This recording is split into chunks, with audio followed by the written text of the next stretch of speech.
Hi guys, and welcome to Book Speak. If you've been here before, welcome back. If this is your first time, welcome. On this channel, I'll talk about audiobooks and the authors and the narrators. And we try to cover all genres of books. If it's well written, if the narrator is good, I'll listen to it. So if you have any suggestions or any books that you want me to cover or try, just leave a comment down below. We also have a link in the channel description for our Facebook page and Goodreads. We've got a group on there. I am going to be doing a review on some old books. I mean, probably some that you've heard about and some that may have movie adaptations. And if they do, I will try to compare like the book to the movie adaptation, because some are really hit and miss. Especially some of them that I have done on here before. Check those videos out. And some authors, like the one I'm getting ready to talk to you about, and I've already done a series of his books on here. This will be a second series, but I found him by accident. I was looking for like haunted house stories, spooky stories. It's not exactly what I got with him, but it like as soon as I started listening to it, it like sucked me in. But the series that I'm going to talk about today is by this guy, Ron Ripley. He's also did the Moving In series, and I've already made a video on that. He's got a bunch of series, and they're all standalone series, but also they all kind of intertwine, especially with the character that I'm going to talk about today, who's going to be the main character in this series. And eventually, once I get a review done on every series that he's put out, I'm going to try to do a deep dive into this particular main character and give you a book order on which to read them in if you want to keep up with this particular character. I know that the Scare Street, which he is a Scare Street author, they have a Facebook page also. I'll try to link it in the description of the video, and you can go there and check them out. They have a lot of authors, and all of their stuff is pretty good. I'll probably get to some more of their authors later on. It's just that this one is my particular favorite, so I hope that you at least give them a chance, because they are really good. You can find them on Goodreads. You can find them on Amazon. They have Kindle books and paperback, I believe, all on Amazon. So if you would rather have like a physical copy of the book or a Kindle book, by all means go to Amazon and check it out. I get my audiobooks through Audible, and that's where I actually found him by accident. So that being said, let's get into this series, and it's called Berkley Street. Now there's 9 books in this series, so I'm going to try to give a small description of each book, but I'm not going to be able to give away too much because, like I said, it's a series, and I don't want to, give away the ending to any of them. But I will give you the runtime and the date they were released on Audible. So, if you want to listen to audiobooks, and you'll know, I love to listen to them as I'm cleaning the house, or if I'm trying to go to sleep, or if I'm just sitting playing a game, or it's a really long car ride. I've even put my earbuds in before and listened to them while I'm like at the grocery store or Walmart or somewhere. It's crazy, especially if it's a really good book and I don't want to put it down. Um, but this series is Berkley Street. It is by Ron Ripley and it is narrated by Tom Bowers. And let me tell you about Tom Bowers. I can listen to this man read an encyclopedia. He really brings the characters to life and gives them their own personality. You can distinguish between the characters with his voice, even if it's a male to female character. So he's really good. And he is a narrator for a lot of the Scare Street books, but especially with the Ron Ripley books, he is, I think he's the primary narrator for Ron Ripley. So go check him out and give him a try. But this is the Berkley series, book 1 through 9, by Ron Ripley and narrated by Tom Bowers. And the first book in this series is Berkley Street. And it has a runtime of 6 hours and 51 minutes. And it was released in 2016 on Audible. As far as the paperback, I don't know exactly when it was released, but Audible, it was 2016. Now, this story starts out with Shane Ryan. And he is like my absolute favorite character.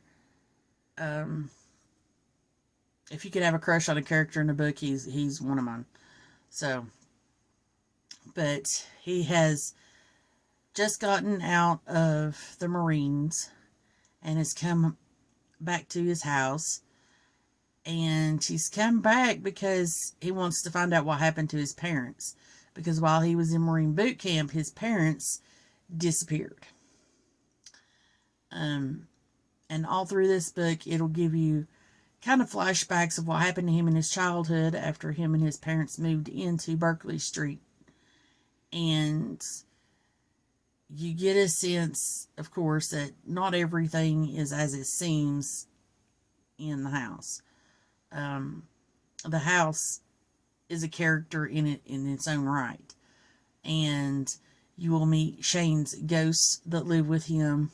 There's Eloise, who's a little girl. There is, and now I'm drawing a blank of who, I can't think of. There's a little boy, and I can't remember his name. I'm drawing a blank. Maybe I should have wrote them down, but I've read these books like 3 or 4 times, and I can't believe I'm drawing a blank. Carl is like Shane's best friend who is a ghost in the house. But he is, like, Shane is close to all of the ghosts that live in the house. But he ends up finding one ghost that is in the house that pretty much is the one that caused him all his troubles through his childhood of living there. And she is also responsible for what happened to his parents. And I can't give you any more detail than that, because if I do, I give away the ending, and we don't want to do that because that ruins the book. The second book in the series is The Lighthouse, and it is 7 hours and 12 minutes long and was released in 2016 on Audible.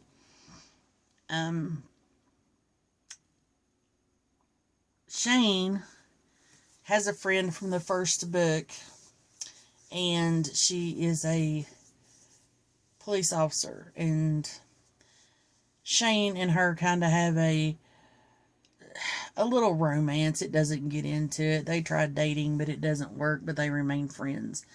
And her cousin has purchased this island that has a lighthouse on it. And she's trying to fix it up, but all of her workers and stuff are leaving and things like that. There's all kinds of trouble, and it's because of ghosts. So Shane's friend comes to him and says, hey, would you mind going and helping her, go to this island and see if you can get rid of these ghosts and, try to help her out. And Shane is kind of reluctant, but he agrees to go do it. And once he gets on the island, he also gets kind of trapped with some teenagers. Well, maybe not exactly teenagers, but like late teens, early 20s, they're still young, they're still kind of partying and everything, and they were partying on one of them's yacht, and they get stranded on this island with Shane. And then Shane realizes he doesn't have any communication with this woman he's supposed to be working for, so they have to kind of wait it out while they're avoiding all these deadly ghosts. In book 3, one of the females from the lighthouse is still with Shane. And book 3 is called The Town of Griswold. Now, as Shane and this girl's working on their relationship, and I'm pretty sure I'll think of her name. But they're trying to work on their relationship, so they plan like a picnic hike trip to this ghost town of Griswold. Now, Shane's not all that thrilled about that either, just because of his experience with ghosts. It's best to avoid them than to go hunt them at this point. But they go into this town and they run into the ghost of a little boy and see that there's 2 abandoned cars there. And they soon realize that they're in some deep trouble. Now, the town of Griswold, it runs from 7 hours and 14 minutes, and it was released in 2017. Shane makes it out of the town of Griswold, and we move in to book 4, which is the Sanford Hospital. And what happens to Shane in Griswold is why he ends up at Sanford Hospital, which is like a Veterans Administration hospital. It's a VA hospital. And he's going there for burn treatments. And while he's there, of course, he meets a couple of the other patients. And he finds out there's a ghost nurse who apparently has taken it upon herself to decide when these veterans, when it's time for them to die, and so forth. And he also meets his friend Frank, who is a monk, and between him and Frank, they try to take care of this nurse that's killing these patients. And then also at Sanford Hospital, I was surprised, and I guess it's because Ron Ripley is really into like military and military history. But he actually got kind of the VA experience right. Not saying that all VAs are bad, not saying that, but with my experience, my boyfriend is a veteran, my son is a veteran, my father was a veteran, and with their experiences, it wasn't great. They do get care, but I don't feel that in some cases they get the care that they should receive. But, everything has its problems. You can go to your local hospital and, they may not give you the care that they should. But that being said, he just really got the experience for Shane. I feel he got it right on the nose. Anyway, so then we move to book 5, which is Kirkhow Prison. Now, by this time, Shane has had enough experience with ghosts and everything, and he does have some abilities to deal with them that is exclusive to him.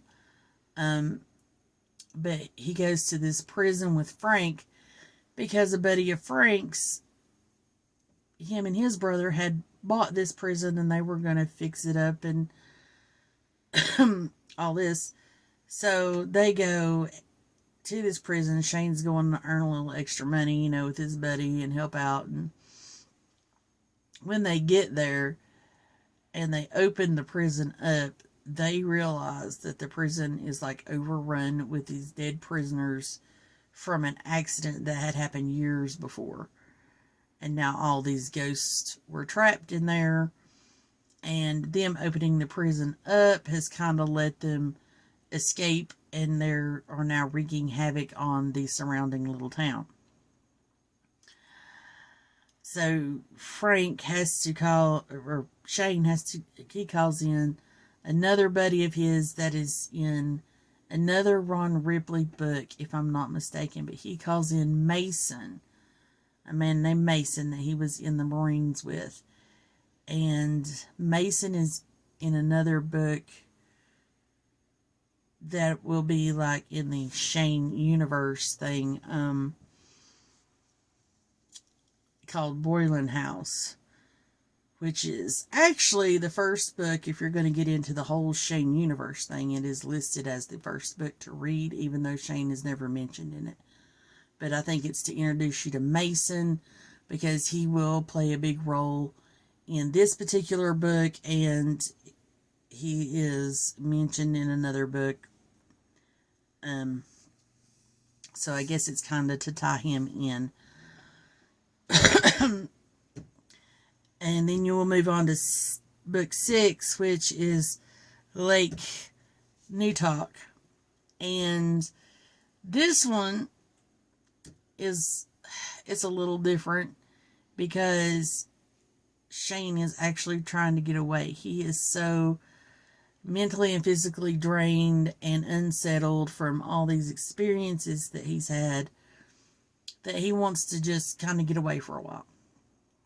So he basically packs up his car with nothing. He's thinking he's just going to take a drive. He'll be back.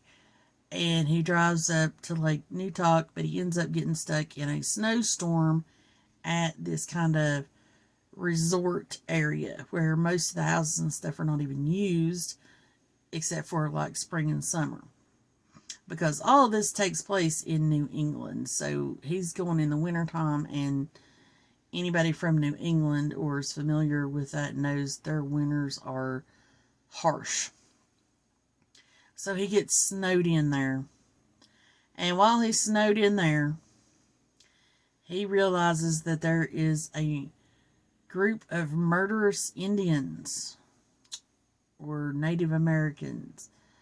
And there's also this ghost of this little girl who Shane thinks is trying to help him. And Shane has got to try to figure out how to get out of there alive. But not only him, but another boy that he has run into. And it's really a mess. Just like, Shane can't get a break. Shane really can't get a break. Once you get into all these series, he just really cannot get a break from ghosts. But then you move on to book 7, which is Slater Mill. And it takes place at an old mill in the middle of like an urban area. And the neighborhood knows pretty much just to stay away from there. People hear the machines running and they see strange lights and all this, and they know not to go there. But one of the ghosts that resides there, the main spirit that resides there, he has started to venture outside of the mill and kind of lures people in and murders people there next to the mill without them going in. And the whole purpose of him doing that is he then traps their spirits there and makes them work in the mill as ghosts. You also start to get an inkling there's a bigger picture that has run throughout these books. There's an organization that has been watching Shane and watching what he's been doing. And by the last two books, Morgan Keep and the Amherst Burial Grounds, which is books 6 and 7. Oh, and I think I forgot to tell you the runtime on some of these, but I'll try to put them below in the, when I edit the video. I'll try to put them when I'm talking about them. But Morgan Keep, Shane goes there. It's supposed to be this mansion type thing, and he goes there, him and Frank and his police officer friend from the first book all get together, and they go there, and they kind of get trapped within. And the ghost that resides there was a very not nice person when he was alive, and did some pretty awful things. But Shane and Frank and Shane's friend, and then another man that they meet there who is also trapped in there, they are trying their best to escape and destroy Morgan's Keep while they're at it. And then the final book in the series, Amherst Burial Grounds, its runtime is 8 hours and 35 minutes, and it was released in 2017. But Amherst Burial Grounds, by this time you have found out about the organization, some of the people in it, what their purpose is, why they're after Shane. And in book 7, or in book 9, Shane actually finds out that one of the reasons he has some of the abilities that he has is because of an ancestor, and he will face off against this ancestor who is technically was a child when he passed away and became a ghost, but his ancestor has a very special ability too. Excuse me, had a special ability when he was alive, and also now that he is dead, he has got this special ability, and Shane and some other people have to try and defeat him.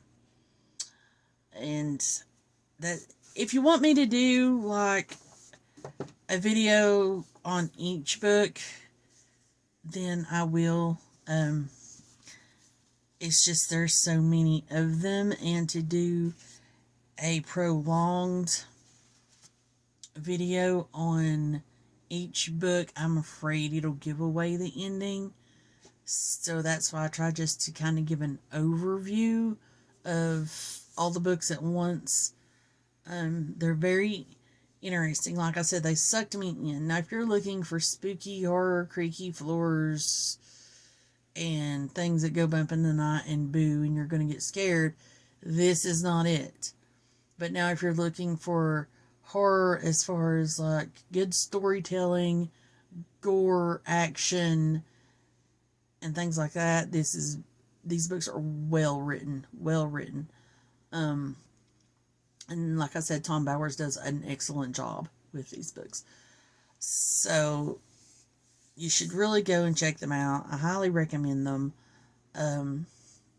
You can become a Shane fanatic like me.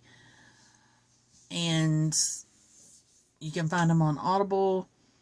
They are in Kindle Unlimited and Amazon with the paperbacks. You can also look at some more reviews on Goodreads. And thank you guys for sticking with me through this video. And I will be getting some more out. I'm finally able to actually get on a schedule. I hope, fingers crossed. And please leave me a comment, like, and share this video if you like it. Pass it on to some of your other bookworm buddies. If you like my content, if you want to hear about some more books, please subscribe and hit the notification bell and get all notifications so you'll know when I upload new videos. And I will see you all in the comments.